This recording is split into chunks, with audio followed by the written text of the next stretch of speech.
everyone. Radioimmunoassay is one of the first given and very sensitive immunodiagnostics which helps detect and quantify antigens or antibodies in the given sample using radioisotopes as the chosen labels. It was first described in 1960 for the measurement of endogenous plasma insulin by Solomon Berson and Rosalind Yalow of the Veterans Administration Hospital in New York, for which they deservingly received a Nobel Prize. The classical radioimmunoassay, abbreviated as RIA or RIA, proposed by them is essentially based on the principle of competitive binding.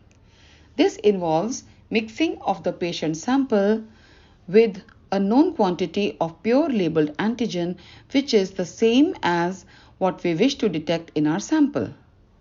When this mixture is incubated with the corresponding antibody in vitro, the net amount of labeled immunocomplex is determined, as it turns out to be inversely proportional to the quantity of antigen in the sample.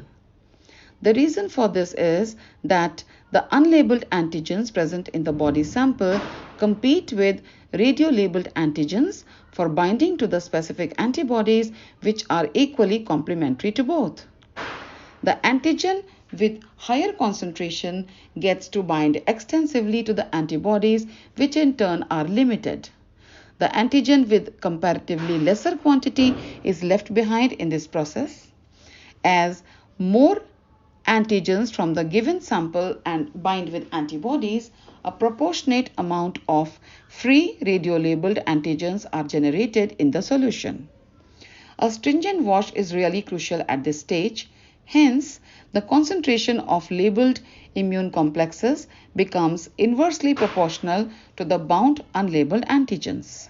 The measurement of the antigen in the sample is thus easily and reliably done just by quantifying the radioactive antigen-antibody complexes in the test tube by autoradiography. This involves a combination of three things. First is specificity, an immune reaction, that is antibody binding to its specific antigen. Second one is competition, that is displacement of the radio-labeled antigen with the one present in the sample. And thirdly, visualization by measurement of radio emission, which imparts the sensitivity to this technique. Now we go to the procedure. First, specific antibodies of known concentration are placed in the microtiter well. Next, a known amount of radio-labeled antigens is then added to the well. This is followed by a stringent wash to remove any unbound antigens. Now the sample is added to the well. A parallel control is also kept where distilled water is used in place of the sample.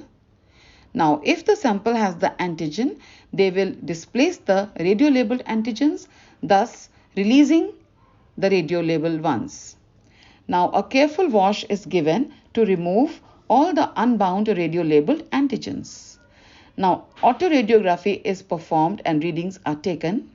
And lastly, a graph of the radioactive immune complex versus the concentration of unlabeled antigen is plotted, which is the standard curve, and this one is a declining straight line with a negative slope because they are mutually inversely proportional. Now, the amount of antigen present in the sample can be determined graphically. This form of RIA was what was proposed by Nobel Laureates Berson and Yalow. However, later on, simpler versions of RIA, namely direct RIA and indirect RIA, were also devised from the same that we would cover in our very next video. This set of techniques most definitely brought in a revolution in immunodiagnostics and offered remarkable specificity and sensitivity. It also paved the way for many more similar and even better techniques and better labels to detect antigens or antibodies, which we shall cover in our upcoming future videos. RIA found numerous applications in detection of numerous surface antigens of pathogens, drugs, peptide hormones, toxins such as mycotoxins, etc. But the prerequisite for being able to do so is that antibodies specific towards them should be available. These are then radio-labeled using appropriate radioisotopes. The limitations of radioimmunoassay include short shelf life of radio-labeled probes due to their decay with time, then risk involved while working with radioactive substances, also problematic disposal of radioactives, and that the equipment and reagents of RIA are expensive.